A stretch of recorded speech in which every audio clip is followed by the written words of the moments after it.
Pauline, est-ce que tu sais pourquoi nous sommes ici, au musée de la ville de la mode de Paris, le Palais Galliera, qui nous livre une très belle exposition sur Frida Kahlo, Au-delà des apparences, une exposition sur la résilience, le handicap, le dépassement de soi.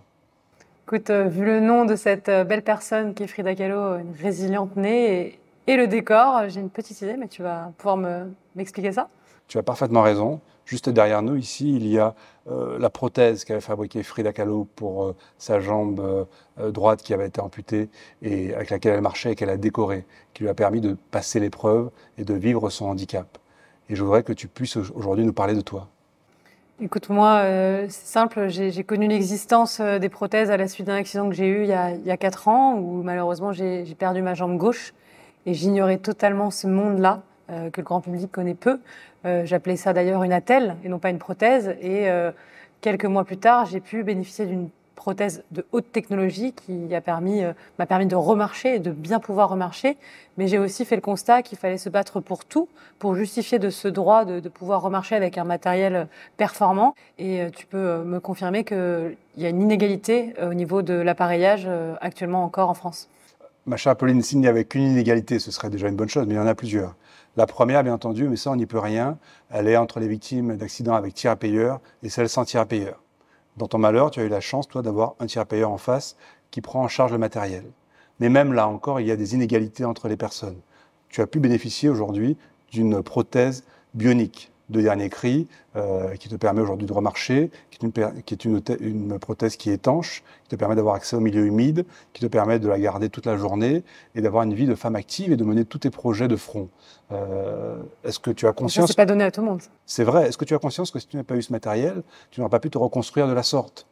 C'est sûr. Ce n'est pas une fantaisie, ce n'est pas une option, Un luxe. ce n'est pas un luxe. Marcher pour un homme, c'est son humanité. C'est le début du chemin pour les projets. Donc tout ça, effectivement, est essentiel. Pourtant, qu'est-ce qui est proposé en centre de rééducation? C'est en général les matériels qui sont à disposition des centres assez facilement et qui sont financés par la sécurité sociale, qui sont en général des prothèses et des orthèses mécaniques. On a rarement du matériel bionique permettant effectivement de bénéficier des derniers ajouts de la technologie. Alors bien entendu, il y a des centres de rééducation de pointe qui peuvent avoir un peu de matériel et faire les essais qui sont des essais qui sont longs et coûteux. Malheureusement, ce n'est pas le cas de l'immense majorité. Et quand bien même il y a une assurance, quand bien même il y a un payeur, les victimes, contrairement à toi, n'ont pas accès à ce type de matériel en première intention. On ne les propose pas et on voit à quel point ça peut changer la vie, à quel point on peut briller, comment toi aujourd'hui tu es un modèle pour beaucoup parce que tu as pu te reconstruire grâce à ce matériel. Et donc je pense que tout cela est nécessaire et je pense que ces inégalités, il faut véritablement les combattre. C'est tout à fait juste ce que tu dis, parce que pour l'avoir vécu, même à mon niveau, en ayant la chance dans mon drame, comme tu l'as dit, d'avoir un tiers responsable, j'ai dû me battre notamment pour avoir une prothèse de secours, parce que oui, on a une prothèse qu'on porte tous les jours, mais il en faut une autre si celle-là tombe en panne. Et même pour ça, il faut toujours justifier de la nécessité d'avoir une prothèse de secours à la hauteur de celle qu'on a, tout comme une lame de course, parce qu'on a besoin d'une prothèse pour chaque activité. Et j'ai l'impression qu'il faut se battre finalement pour tout et d'être en permanence dans une justification. Et ça, pour moi, ça ne devrait pas être le cas. Pauline, voilà encore deux inégalités qui sont inacceptables. La première, et tu l'as souligné avec beaucoup de finesse, c'est celle de la prothèse de secours. On l'appelle aussi la prothèse de seconde mise. Elle est essentielle à la personne amputée parce que quand sa prothèse principale part en révision, quand elle est en panne, c'est avec elle qu'elle va se déplacer, qu'elle va saisir un objet, c'est le membre supérieur. Mais cette prothèse, les assureurs voudraient, et ils veulent, et ils arrivent à l'imposer en général, que la première mise puisse être plus technologique, comme celle que tu as, que la seconde mise soit uniquement mécanique, beaucoup moins chère. La vérité, elle est là, c'est que on a un prix qui est divisé par 3, et c'est souvent ce qui est vu par la partie qui doit prendre en charge. Mais il faudrait qu'ils voient les choses d'une autre façon. C'est que quand on est en situation de pleine santé, on marche de la même manière tous les jours, on change simplement de chaussures. Pourquoi il faudrait que la personne qui est en situation d'amputation, qui est handicapée, soit, elle, doublement pénalisée, qu'elle se retrouve à devoir marcher correctement le lundi et à claudiquer le mardi? En vérité, rien ne le justifie, sinon des raisons comptables, financières et économiques, et ça, c'est inacceptable. Et je pense effectivement que cette inégalité, elle doit être combattue, parce que c'est dénier à l'individu qui est en situation de handicap la possibilité d'avoir une constance dans sa vie, d'avoir une façon de vivre égale, comme une personne en bonne santé. Et ça doit être combattu. Et puis, il y a l'autre problème que tu soulèves, celui des prothèses différentes. On voudrait qu'une personne en situation de handicap, une personne en situation d'amputation, par exemple, avec une prothèse et qu'elle fasse tout avec. Ce n'est pas possible. Tu l'as dit, la prothèse avec une lame de course te permet de courir. La prothèse avec un pied tout-terrain te permet de faire du vélo. Chaque prothèse a son utilité. Certaines permettent de nager avec un pied palmé. Et on voudrait que, par exemple, une personne amputée à 20 ans décide de tout ce qu'elle a à faire et qu'elle ne change plus jamais. Alors qu'on a le droit, en situation de pleine santé, de découvrir le vélo à 35 ans ou à 45 ans. Pourquoi une personne en situation d'amputation ne le pourrait pas? Ça, ce n'est pas admissible, ce n'est pas normal, et c'est ce qu'il faut combattre. Selon toi, qu'est-ce qu'on pourrait faire? Quelles seraient les pistes pour finalement arrêter cette inégalité encore existante, malheureusement, dans les cas que tu peux voir, dans tous les cas que tu peux défendre au quotidien? Alors, les pistes, elles sont nombreuses, mais elles commencent dès le départ, dès le centre de rééducation, par le financement, le préfinancement en vérité d'essais par les payeurs, par les assureurs, quand la situation le permet.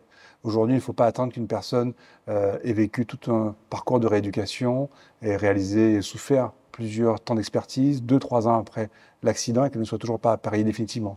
Pour permettre à tous d'accéder, de connaître cette joie, de remarcher à peu près normalement, voire normalement, pour offrir à tous la possibilité de gravir une colline, de descendre un escalier, de s'accroupir, il faut effectivement mettre ce matériel à disposition de tous.